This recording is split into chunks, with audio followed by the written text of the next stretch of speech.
PodCastle, episode 890 for Tuesday the 6th of May 2025.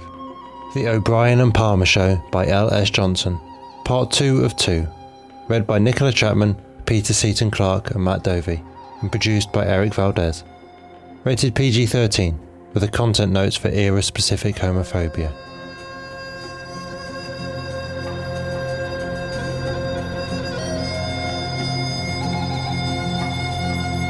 Good morning, good day, good afternoon and good evening, and welcome to PodCastle, the flying castle of fantasy fiction. I remain your host, Matt Dovey, and I am thrilled to present, for your satisfaction, Part 2 and the conclusion of The O'Brien and Palmer Show by L.S. Johnson, read by Nicola Chapman, Peter Seaton Clark and myself. This story was previously published in G is for Ghosts from Poison Pen Publishing, and, as mentioned, this episode is Part 2 of 2. So if you missed part 1, skip back an episode and listen to that one first, lest you end up bemused and confused when we get into it in a moment.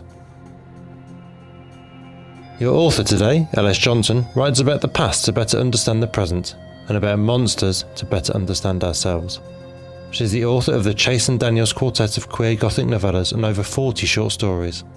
Find her online at traversing's.com. You are spoiled with Narrators 3 for this tale. Nicola Chapman has worked professionally as an actress for over 30 years in TV, film, radio and internet. Her voiceover experience includes TV and radio advertising, singing jingles, film dubbing and synchronization, training videos, corporate films, animation, video games and interactive voice response with telephone menus. She spends most of her time running her voiceover business, Offstimmer, which sources and provides translations, subtitles and voiceovers in over 40 languages. She has been known to write a story or two, purely for her own enjoyment, but she loves bringing other people's stories to life in the studio. When not working, reading or playing with her cats, Nicola can often be found up to her elbows in flour, trying to make the perfect brioche. This may take a while. Peter Seaton Clark is a British stage and screen actor who is also a naturalised German citizen. Born in Barnstaple, England, he started his acting career on stage at the world-famous Leeds City Varieties in 1994. Other regional theatre engagements were followed by a stint on local TV as a presenter. Moving to Europe, he took on more voice work and became a founding member of an English-speaking theatre company in Leipzig, Germany. He is known for Uncharted, directed by Ruben Fleischer, the award-winning short film Swiped, in which he starred and produced, as well as Coronation Street in the UK, Gute Zeiten, Schlechte Zeiten in Germany, and the Russian films Champion Miller and Divergent 4. His upcoming TV projects include the international production Concordia. And lastly, you'll hear my voice throughout as well, failing to do my best Michael Parkinson impression. Or more worryingly, successfully doing my best impression, and that best not being very good at all. Anyway, I am me and you know me and we are all together, but if you must know more you shall find at mattdovey.com. So, final warning that this is part 2, go listen to part 1 first before I recap right now.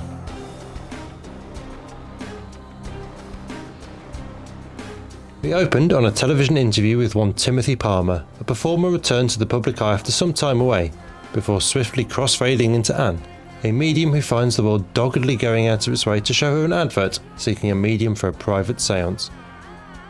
When she arrives at the advertised address, she is greeted at the door by, of course, Timothy Palmer, and once inside the living room she is introduced to the ghost of Harry.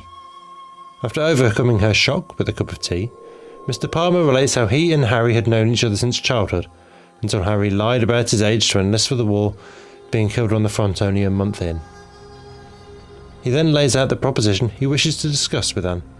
That he, Mr. Palmer, has had a decent run at life but never truly felt like he loved it, not like Harry did, and that all things considered he would like now, if possible, to trade places with Harry, such that the latter could live in the corporeal world once again, with Timothy now the ghost. Anne, without much difficulty, intuits that Tim and Harry were lovers before the latter's death, and it is this love that has bound them together for all the decades since, as invested, grounded, in a photograph of the two of them twined together on a beachside foreshore. She departs to do some research in how the process might unfold, and to seek advice from a fellow medium, who warns that the spirit may be simply pretending to be Harry as a way to get back to the physical world, and that if this goes wrong, and may very well end up haunted by the dispossessed spirit of Mr. Palmer.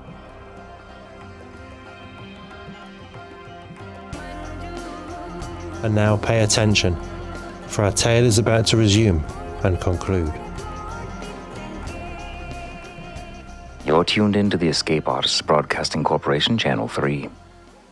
Later on, the pot roast isn't all that's burned on Dinner with a Dragon. But up next on EABC3 is the second and final part of the O'Brien and Palmer Show. Written by Ellis Johnson, narrated by Nicola Chapman, and featuring the voice talents of Peter Seaton Clark as Mr. Palmer and Matt Dovey as the interviewer.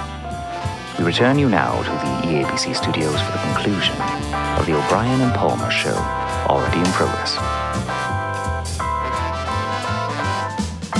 The war isn't the only subject you delve into with this new show, is it? You know it's not, or you wouldn't ask the question. I have to say, we weren't sure if we could ask the question at all, legally. You were quite the topic of conversation upstairs. Oh, I've heard that before. Have you been afraid at all, talking so openly? That you might lose your audience, be fined, perhaps even arrested? Talk about what, John? But do you see what I mean? I'm sitting here right before you, and you're avoiding saying what I am. We've got a bill sitting in Parliament. We have people demanding change, and yet we still can't, or won't, talk about what I am. Now, you asked me about the war as a part of my show. What kind of man would I be that I could natter on about death and devastation, but fear saying what I am?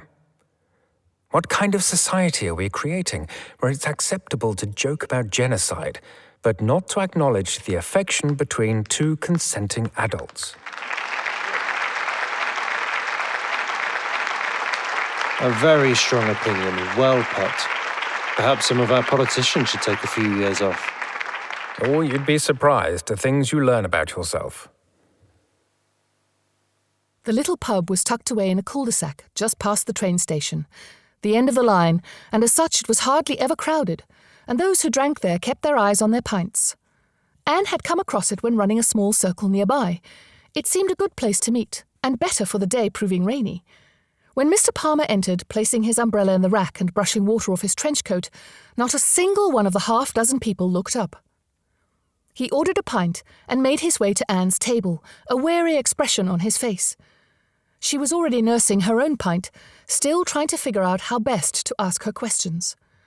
That he took the time to take off his coat and fold it neatly, to sit down and adjust his chair just so, made her wonder if he was also weighing out his words. "Miss Wood," he began, "if it cannot be done, you could have just said so on the telephone. We knew it was unlikely." She held up a hand, quieting him.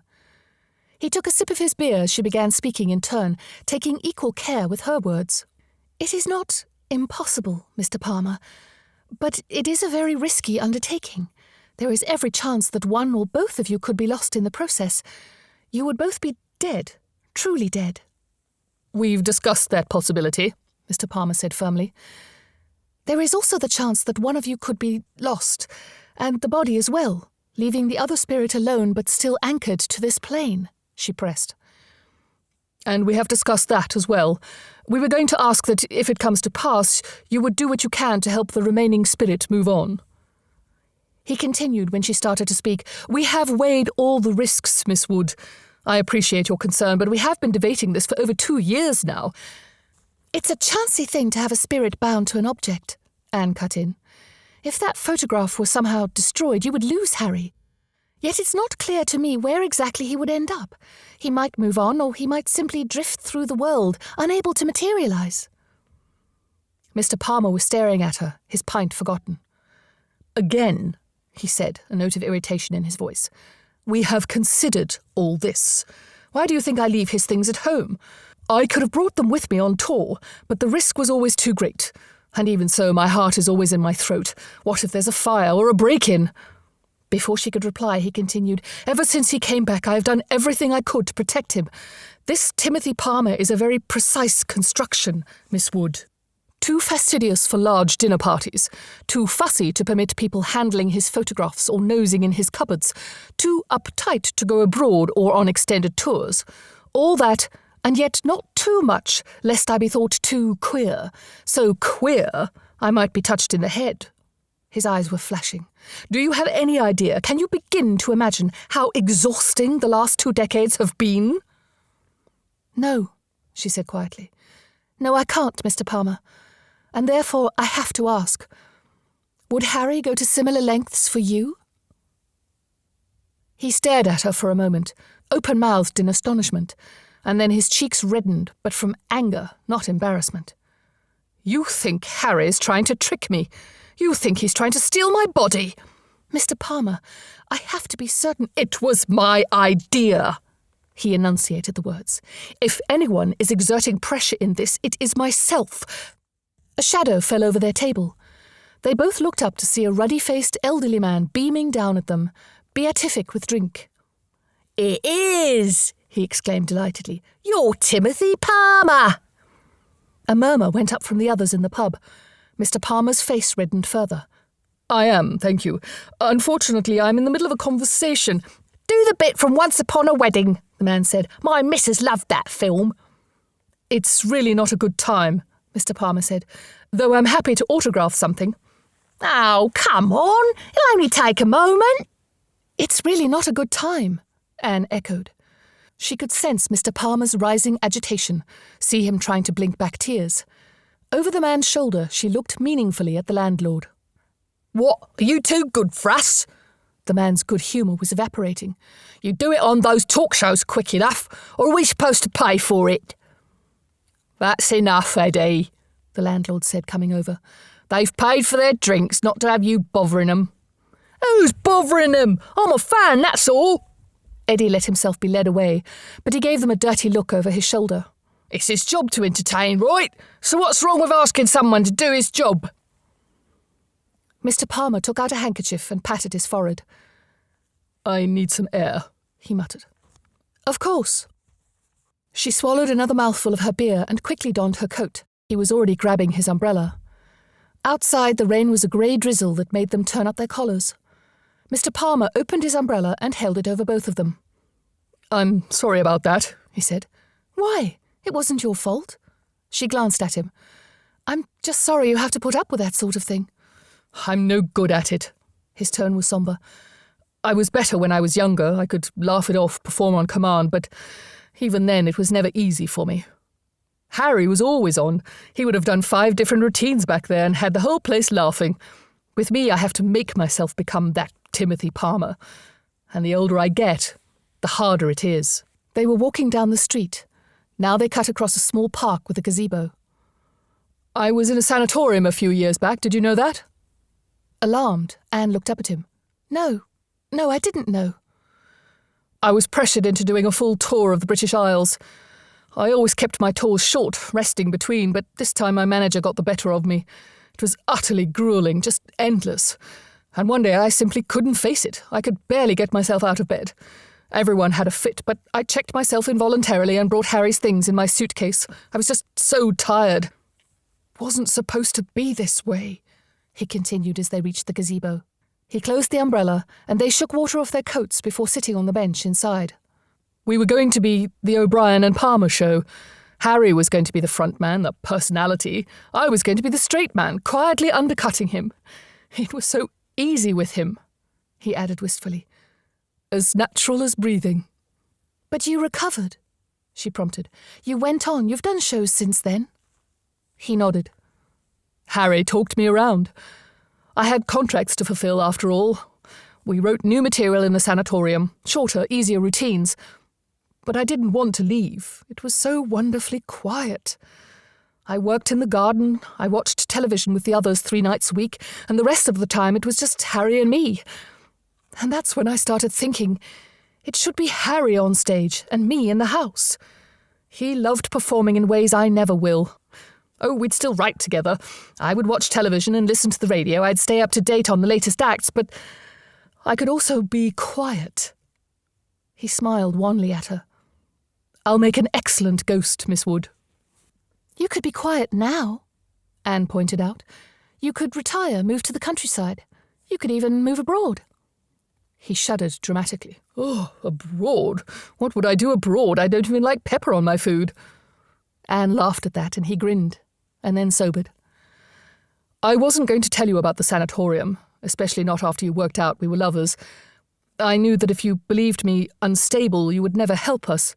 But Harry says it's not worth doing unless we're completely honest with you. That if you helped us and then found out later, you might regret your decision. And there's enough regret in life already." "Mr. Palmer," Anne said, "when did Harry first appear to you?" His expression had become far away, and then he shook himself. "Not when I first got his things. I'd been called up, you see, and I thought perhaps to get a memento of him, something I could carry with me. But his mother had cleaned out his room and found our letters. I came upon her just as she was throwing all his things into the rubbish." He smiled bitterly. "We were lucky that I got there in time. The names she called me right in the middle of the street, everyone watching. I haven't been back to the neighbourhood since. Harry says the one good thing about being dead is he finally hurt her as much as she hurt him." "Anyway," he continued, "I put his things in a chest and went off to do my service. When I was discharged, I came home and got a bedsit in London, hoping to find work. I moved in, opened the chest to air it out, went for some groceries, and when I came home, he was sitting on the bed, wanting to know where I'd been all this time and why my room looked so strange." He gave a little shrug. "We've been together ever since." "One and done," Anne said. "One and done," Mr. Palmer agreed. His voice broke a little over the last, and then they just sat there, watching the rain fall steadily, casting a grey haze over the richly green trees and grass, bending the flowers with the water's weight. Impulsively, Anne laid a hand over his. He didn't say anything, didn't look at her, but clasped her fingers. Chilled, but alive underneath. And if she did this thing for him and lost him in the process? She looked at his profile, at the hollowness of his gaze. 2 decades together in their strange union, a whole career built between them. The O'Brien and Palmer show. They had managed it even in death, even if it looked nothing like what they had envisioned. "What would you do if the switch succeeded?" she asked. "Oh, Timothy Palmer will retire, at least for a few years. Give Harry some time to adjust, to work out what he wants. Then, if he chose to, he could make a triumphant return. A few years away would account for any difference in his presentation." "While you stay home, enjoying the quiet." Mr. Palmer smiled then, warmly. "He's promised to prune my roses for me." But Anne only half heard him. An idea had suddenly come to her, a possibly terrible idea, but it would ensure that if she did pull it off, Harry couldn't simply discard him. "All right," she said, as much to herself as to him. He looked at her warily. "What does that mean?" "I'll do it." She took a breath. "Though I warn you, it's going to be long and difficult, and I'll probably damage your flooring." But she was smothered by his embrace as he hugged her. "Thank you," he breathed. "Oh, thank you, thank you, thank you." They chose a Sunday morning, when the neighbourhood would be at church or visiting, and there was little risk of disturbance. Still, they drew the curtains and parked Mr. Palmer's bicycle in the garage next to a brand-new Triumph dusty from disuse. "I had to spend some money a year ago," he said with an apologetic expression. "Something about taxes, too much savings." Back in the house, she set about with her preparations. She had brought all her things in a nondescript hat box, worn her coat over her best-looking pyjamas, and splurged on a taxi. She needed to be as comfortable and energetic as possible. In the front room, he had done as she asked, pushing all the furniture to the walls and rolling up the carpet. She grimaced at the lovely parquet flooring, but there was nothing for it. She opened up the hat box and drew out her jar of paint. In the past they'd used salt or earth to draw the circle, but those materials were easily mussed, and Anne hated muss in the same way that Mr. Palmer clearly disliked disruption. So she had concocted her paint, a muddy paste laced with salt and several herbs that stayed put if laid on thick enough. Mr. Palmer winced at the first dark smear. How about if I make tea?" he said in a strangled voice. That would be lovely, Anne said, scooping out 2 fingerfuls and continuing around the curve. Harry drew close, curling over her shoulder, and she waved at him impatiently. You're dimming the light, she complained. Oh, pardon me. He drifted to the far side of the circle. It looks complicated. The better to contain you both while I work, she explained. When her circle finally closed, she felt the click inside herself. The shadow jerked backwards. Well, not a charlatan, I see. Anne grinned as she started drawing the pentacle inside. Tim told me about your conversation. Oh? She kept her head down lest he see her wary expression. From her hatbox, she drew forth her notes and began drawing in the symbols, listening intently. I have no intention of losing him, Miss Wood. We decided on something more substantial. To anchor him, as you would say. It's on the sideboard. She followed the line of grey air to a small jewellery box. It was his father's wedding ring. It fits his ring finger. He can come with me, and it will keep the ladies at bay. 2 birds, 1 stone. Are you worried about the ladies, Mr. O'Brien? She asked. They're always crawling over Tim, and I've been told I can't be rude to them. She distinctly heard a new tone in his voice, amusement but tinged with jealousy. Really, a man of his age. It seems a little small, she said. That's what she said. Whatever of you and Tim... She exhaled in mock exasperation.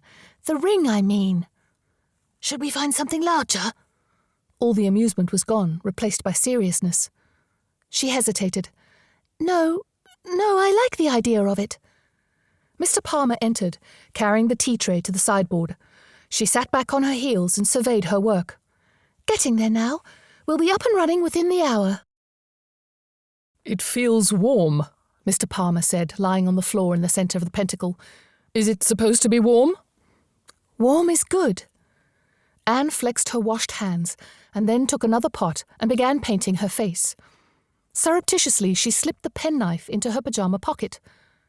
A way to pull the plug.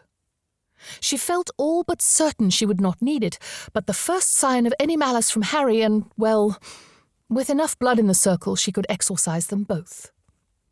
Do you know, I've never lain on this floor before. There is a disastrous cobweb by the window. She glanced down at him. We don't have to do this. No, only it's terribly annoying. How on earth did I miss it? He looked to the sideboard. Promise me the first thing you'll do is get up there with a feather duster. Timothy Palmer, Harry said calmly. I love you more than life itself, but if this works, I'm not spending my first living moments dusting your moulding. Missus, Mr. Palmer replied with a smile. Anne felt a pang. It's time, she said gently. What do I do? Mr. Palmer asked, while Harry said, Tell me where you want me. But he had already drifted close, bathing Mr. Palmer in shadow, almost protectively. You are both perfect, Anne said, just where you are.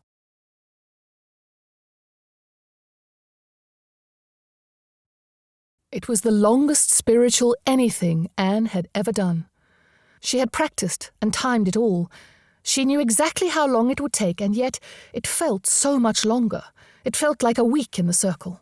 Her whole world narrowed down to the 2 quicksilver essences with her, sliding back and forth as she guided and bound them in turn. For one brilliant moment they twined, and she nearly started crying then at the beauty of it, like stars merging in darkness. And then the man on the floor before her opened his eyes, and it was at once Timothy Palmer and someone else.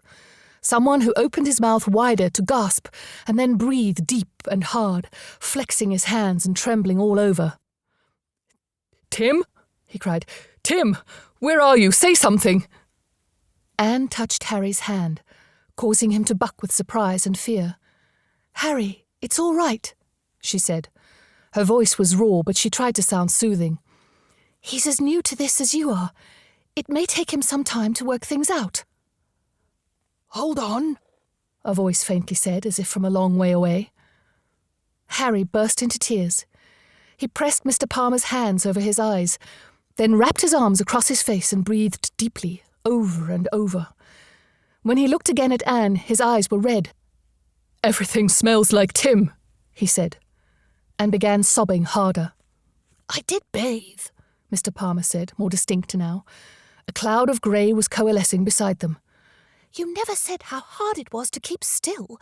I keep floating every which way." "Of course you bathed, you utter—" He broke off and sat upright, looking around wildly. "Oh no! Oh no! Oh God!" "What is it?" Anne asked, laying her hand on his arm. "Wait! Don't break the circle yet!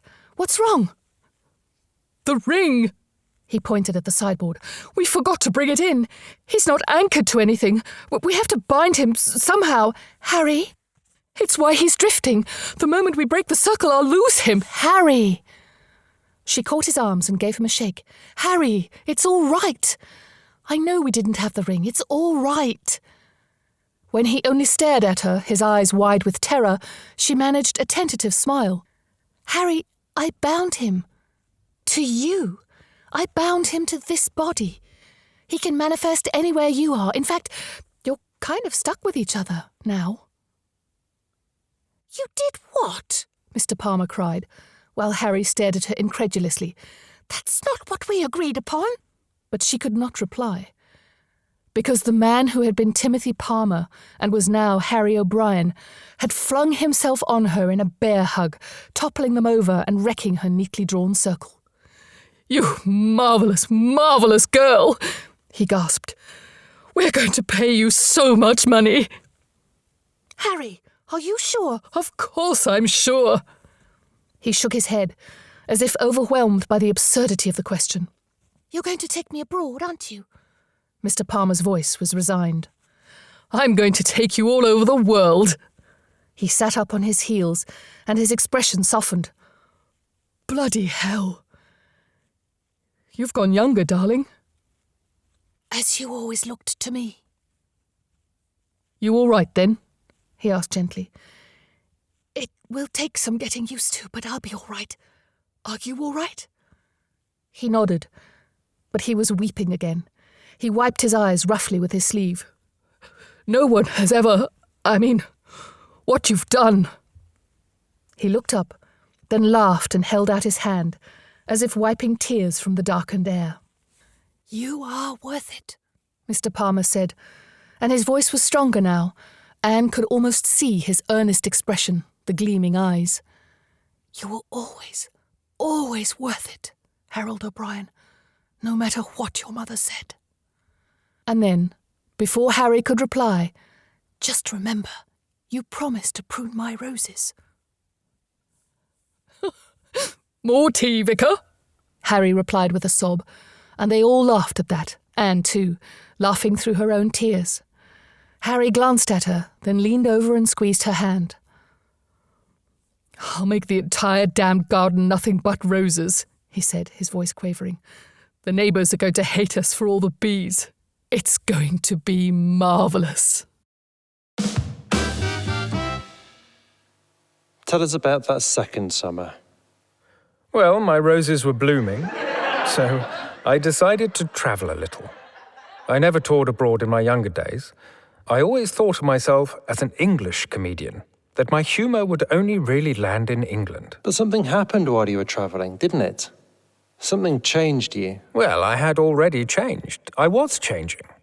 But when I started travelling, I saw all these young people, not just sex and drugs and rock and roll, but fighting to be honest about themselves, fighting to make the world better, being themselves in public and saying, "This is who I am, I have a right to love." And I thought of all those lost in the war, so many young men gone. What did they die for, if not the right to love? How was I honouring their memory by hiding? Don't get me wrong, I don't regret hiding, nor do I think anyone hiding right now is foolish for doing so. I never would have had this career if I'd been out, as they say. You're saying that people wouldn't have hired you, knowing you were homosexual? I'm saying people wouldn't have hired me if I spoke about it publicly. You could be, swishy, but you could never talk about it. But now, here I was, secure for the first time in my life. Career, finances, in myself. I have everything I need right here now. I don't have to fear anymore. I can do as I please. I can even support the Sexual Offences Act.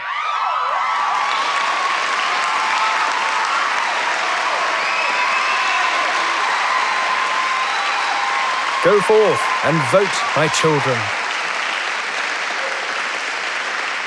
I must say, when I interviewed you, 8, 9 years ago? I never imagined we would be having this conversation now. Well, that time away helped me feel whole again for the first time in years, decades even. And I realized what I truly wanted was to help others have it easier than I did. Leave the world better than I found it, right? Love can do impossible things, John. I've seen it firsthand. But it begins with believing that it's real, and you've a right to it, whatever form it takes.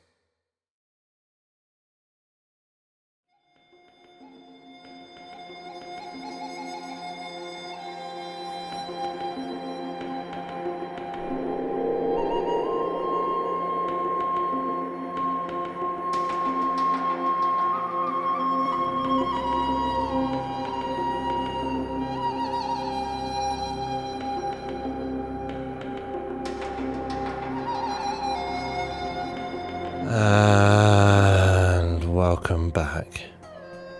That was The O'Brien and Palmer Show by L.S. Johnson, and if you enjoyed that and were moved by that, then we have 3 other stories from her in our archives. 652, Apple. 528, Properties of Obligate Pearls, which I adored. And 521, We Are Sirens. L.S. sent us these notes on The O'Brien and Palmer Show. I was thinking about 1960s to 70s British comedians when I wrote this, and I was thinking especially of the ones who were practically caricatures of queerness. Kenneth Williams, Frankie Howerd, Melvin Hayes, and how exhausting that must have been to be that persona for so long. Thank you, LS, for the notes and for the beautiful story. The ending gives me goosebumps. The ending gives me hope, frankly, because right now this rancid little island I live on is tying itself in the most incredible, idiotic knots over trans rights, with a Supreme Court judgment that is being twisted by the most god-awful people to apply to situations and circumstances far beyond the original case and in defiance of the still applicable Gender Recognition Act in, apparently, a beat-for-beat cover of the Section 28 travesty of the 1980s. Section 28, for those of you fortunate not to live in such a benighted and bigoted land, was a law introduced by Margaret Thatcher's government of the day to forbid local authorities to promote the teaching in any maintained school of the acceptability of homosexuality as a pretended family relationship. Those are the actual words of the legislation. Of course, the definition of promotion of homosexuality was left vague, such that it had an outsized chilling effect, with teachers unwilling to reference the subject in any context for fear it would fall under the definitions of this law. Section 28 was part of the Local Government Act 1988. It was only repealed in 2003. This is not distant history. 2003 was the year we were all shout-singing along to Bring Me to Life by Evanescence, for goodness sake. More pertinently, 1988 to 2003 was exactly my UK school career, from reception to upper 6th. My secondary school was between 700 to 800 pupils, and not a single person was openly out as anything other than straight in the 7 years I was there. This is not the same as saying there were no queer people in my school, as subsequent Facebook posts on my feed have shown. 1988 was, of course, also the height of the AIDS crisis and all the media panics about what if gay men sexually assault other men in toilets and changing rooms and other such nonsense fundamentally predicated on a fear that gay men might treat other men the same way that straight men treated women. And now, in 2025, We find ourselves with schools being told they shouldn't discuss transgender or gender fluid identities, that they shouldn't support students wishing to transition, and should inform parents regardless of the students' wishes, with a constant and incessant media panic over trans women attacking other women in toilets and changing rooms. And I know they say history doesn't repeat but only rhymes, but my goodness, this is like one of those cover songs that's indistinguishable from the original. How can you be spouting all this anti-trans stuff in exactly the same pattern as the gay panic you lived through yourself, and not be acutely aware you are on the wrong side of history here? I left school myself in 2003, 4 months before the repeal of Section 28. But after university, my first job was back in a school, not 5 years later. And already there were students who are loudly and proudly queer, and in the 17 years I've worked in and around education since, that has only gotten more true. The kids are not only unafraid to be queer, they are there for each other and back the right of anyone to love anyone, usual teenage dramas aside, of course. And so yeah, right now things seem pretty dark in this nasty little island of intolerance. But they seemed dark before. And in the end the light went out, and went out so fiercely that the generation below me have never even heard of Section 28, can't even fathom such a thing existing. We'll get there again. I just wish, so sincerely and deeply, we didn't have to see so many people hurt along the way.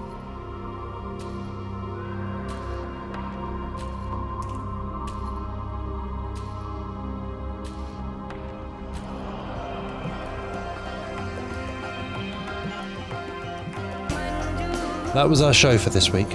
On behalf of everyone at PodCastle, your co-editors were Nini Kamamia and Eleanor R. Wood, assistant editor Caitlin Zavanovich, audio engineers Devon Martin and Eric Valdez, and our many wonderful first readers, Andrew Cahill, Balawan Conte, Craig Jackson, Amalia Harrington, Julia Patt, Kieran Corsini, Tania Barry, Tava Nova, Tierney Bailey, Zeev Whitties, and myself, Matt Dovey. Thank you for letting us share another story with you. The legal bit. PodCastle is part of the Escape Artists Foundation, a 501c3 non-profit, and this episode is distributed under the Creative Commons Attribution Non-Commercial No Derivatives 4.0 International License. That means you can share it, and please do, but you cannot sell it and you cannot change it. If you want specifics, check creativecommons.org.